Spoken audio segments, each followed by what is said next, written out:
আল্লাহ বললেন হুয়াল্লাযী আরসালা রাসূলাহু বিল হুদা ওয়া দীনিল হক লিইয়ুযহিরাহু আলাদ দীনি কুল্লিহি ওয়ালাউ কারিহাল মুশরিকুন। আল্লাহু আকবার। আল্লাহ বলেন তিনি সেই মহান সত্তা, তিনি সেই মহান মালিক যিনি তার রাসূলকে প্রেরণ করেছেন হেদায়েত সহকারে, দ্বীনে হক সহকারে, এবং এই জন্য পাঠিয়েছেন লিইয়ুযহিরাহু আলাদ দীনি কুল্লিহি। তাফসীরে এসেছে লিইয়ুগলিবাহু আলা সাইরিল আদিয়ানিল বাতিলা, মানুষের তৈরি করা সমস্ত আইন আর মতবাদের উপরে আল্লাহর দ্বীনকে বিজয়ী করার জন্য। সুবহানাল্লাহ। মানুষের তৈরি করা আইন আর মতবাদের উপরে আল্লাহর দ্বীনকে কি করার জন্য?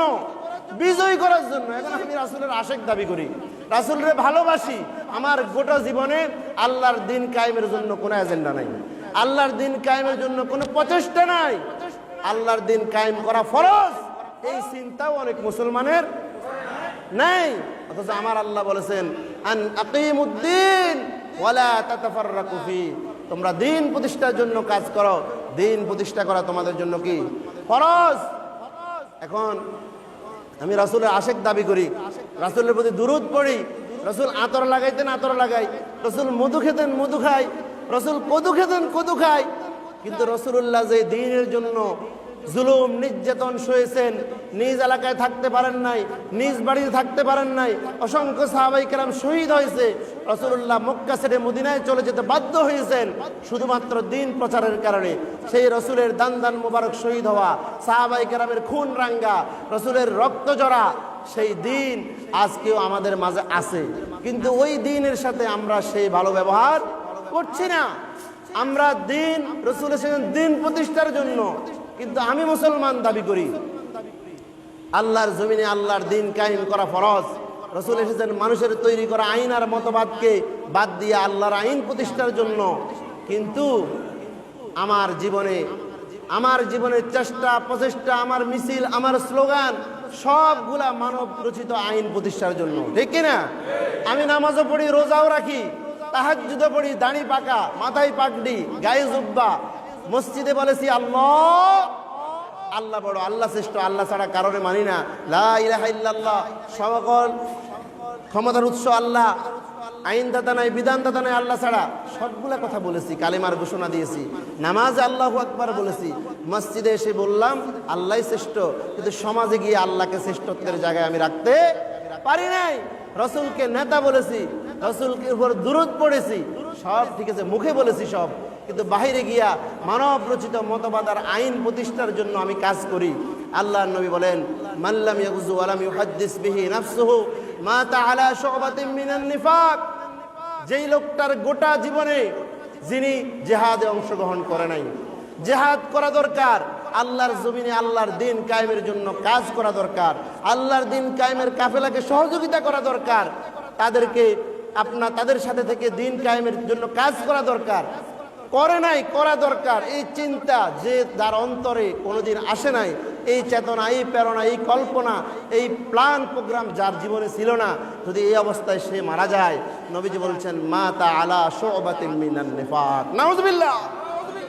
আল্লাহর জমিনে দ্বীন কায়েমের জন্য জিহাদে অংশগ্রহণ করা, চেষ্টা করা, প্রচেষ্টা করা, অর্থ দিয়ে, জীবন দিয়ে, আপনার শ্রম ঘাম দিয়ে দ্বীন কায়েমের জন্য কাজ করা, এবং এটা করার জন্য যার অন্তরে কোনো প্ল্যান নাই, নবীজি বললেন তার মৃত্যুটা যদিও সে নামাজি হয়, রোজাদার হয়, তবে তার মৃত্যুটা হবে মাতা আলা শুবাতিন মিনান নিফাক, তার মৃত্যুটা হবে মুনাফিকের মৃত্যু, নাউযুবিল্লাহ। সুতরাং নামাজে আমরা আইন মানিকার, নামাজের তরিকা মানিকার না, আইন আল্লাহর, বিধান আল্লাহর, হুকুম আল্লাহর, তরিকা কার? রাসূলের। কিন্তু নামাজে আইন মানিকার, সমাজে কার আইন মানি? কথা বলেন, সমাজে কি আল্লাহর আইন মানি? আমরা মানতে যারা চাই তারাও পারি না, কারণ সমাজ চলে রাষ্ট্রের অধীনে। রাষ্ট্র তো ইসলামী রাষ্ট্র না, এটা একটা মুসলিম রাষ্ট্র। কি রাষ্ট্র? মুসলিম রাষ্ট্রে বলা হয় রাষ্ট্র ধর্ম ইসলাম, কিন্তু রাষ্ট্রের সংবিধান মানুষে বানাইছে। কে বানাইছে? মানুষে বানাইছে। রাষ্ট্রের সংবিধান যদি কোরআন হয়, তখন রাষ্ট্রে সমাজেও আল্লাহর আইন, আল্লাহর বিধান কার্যকর হয়ে যাবে। সুবহানাল্লাহ। সুতরাং যারা নামাজ পড়ি, রোজা রাখি, হজ করি, যাকাত দিই, কিন্তু আল্লাহর আইন প্রতিষ্ঠা হোক এটা যারা চাই না, তাদেরকে কি আপনি ইমানদার ফতোয়া দিতে পারবেন? কথা বলেন, পারবেন? তারা কি আল্লাহর বাসায়? আল্লাহ তাআলা তাদের ব্যাপারে কি বলেছেন? নামাজি, রোজাদার, সব করে, দান সাদাকা করে, হজও করে, মসজিদের প্রথম কাতারে দাঁড়ায়, অনেক মাদ্রাসার সভাপতি হয়, মসজিদের সভাপতি হয়, আবার ওই লোকটারে দেখা যায় গানের অনুষ্ঠানেও সভাপতি, যাত্রা অনুষ্ঠানেও সভাপতি, আছে না নাই? এবং দেখা যায় ওই সমস্ত লোকদের নাম পোস্টারে না দিলে মাহফিলের অনুমতি পর্যন্ত ক্যান্সেল হয়ে যায়। এরকম সময় গেছে না? এখন আমরা যারা এখানে আছি, আমরা একটু পর্যালোচনা করি, অন্যদের ভাবনা বাদ দিই। আমরা যারা এখানে আছি, আমরা যদি সমাজে আল্লাহর আইন প্রতিষ্ঠিত হোক, এটা কি আমরা চাই? আল্লাহর আইন চাই, সৎ লোকের শাসন চাই, এটা কার স্লোগান? কার? না, জামাত ইসলাম এটা রিসিভ করছে, তবে এই স্লোগানটা আল্লাহর। সুবহানাল্লাহ বলেন। আলা লাহুল খালকু ওয়াল আমর, সৃষ্টি যার, আইন চলবে তার। ইনিল হুকমু ইল্লা লিল্লাহ। জুমার খুতবায় হুজুর সারা জীবন বলে আসছে, ইন্নাল্লাহা ইয়া'মুরু বিল আদলি ওয়াল ইহসান। আল্লাহ তোমাদেরকে আদেশ দিচ্ছেন, সৎ কাজের আদেশ দিচ্ছেন, ন্যায় ইনসাফ প্রতিষ্ঠার আদেশ দিচ্ছেন। বলে কি বলে না ইমাম সাহেব? খতিব সাহেবরা জুমাতে বলে না? এটা বলে যাচ্ছি, শুনে যাচ্ছি, মুখস্থ হয়ে গেছে শুনতে শুনতে, কিন্তু কি বলেছে, কি করা দায়িত্ব, এই অনুভূতি আমাদের অনেকের এখনো আসে নাই। এখন আল্লাহ বললেন, যারা আল্লাহর জমিনে আল্লাহর আইন প্রতিষ্ঠিত হোক, আল্লাহর আইন অনুযায়ী বিচার ফয়সালা চালু হোক, আল্লাহর অনুযায়ী আমার সংসদ, আমার রাষ্ট্র, আমার আদালত চলুক, এটা যারা চায় না, সমাজে বিচার ব্যবস্থা আল্লাহর আইন প্রতিষ্ঠিত হোক, এটা যারা চায় না, তারা কি এই ফতোয়াটা আমি দিলে তো হবে না, দিবেন কে? কে দিবেন? আল্লাহ বললেন, ওয়াল্লাম ইয়াহকুম বিমা আনজালাল্লাহু ফাউলাইকা হুমুল কাফিরুন ফাউলাইকা হুমুজ যালিমুন ফাউলাইকা হুমুল ফাসিকুন। কার কথা? আল্লাহ বললেন, যারা আমার আইন চায় না, যারা আমার বিধান অনুযায়ী বিচার ফয়সালা চায় না, এই লোকেরা হলো জালেম, এরা ফাসিক, এরা কাফের। নাউজুবিল্লাহ। এইদিকে আল্লাহ বললেন তারা জালেম, তারা ফাসিক, তারা কাফের। ওইদিকে রাসূল বললেন, যারা আল্লাহর জমিনে দ্বীন কায়েমের জন্য জিহাদে অংশগ্রহণ করে না, মনে এই চিন্তা লালনও করে না, রাসূল বললেন তারা যদিও নামাজ পড়ে, রোজা রাখে, মাতা আলা শুবাতিন মিনান নিফাক, তাদের মৃত্যু হবে জাহেলিয়াতের মৃত্যু, তাদের মৃত্যু হবে মুনাফিকের মৃত্যু, তাদের মৃত্যু হবে মাতা মাইতাতান জাহেলিয়া মান খালা রিবকাতাল ইসলাম মিন উনুকি। তারা তাদের গর্দানটার ইসলাম থেকে কি করে নিল? আলাদা করে নিল।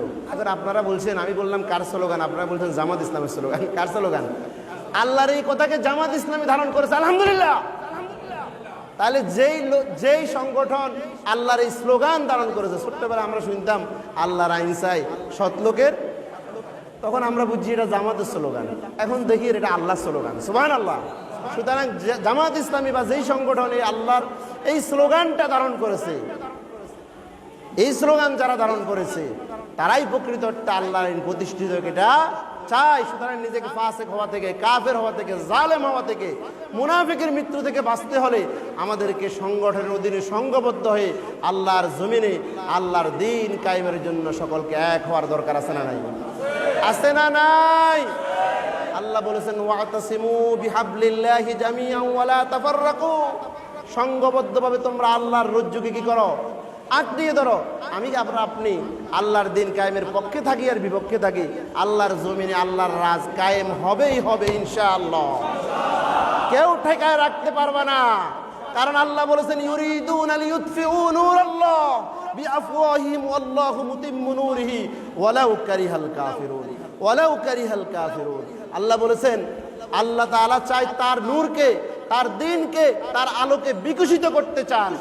যারা মুখের ফুৎকার দিয়ে আল্লাহর আইনকে নিভিয়ে দিতে চায়, তারা কোনোদিন আল্লাহর আইনকে নিভাতে চাবে না, পারবে না। আল্লাহ চান তার আলোকে আরো প্রজ্বলিত করতে। সুবহানাল্লাহ।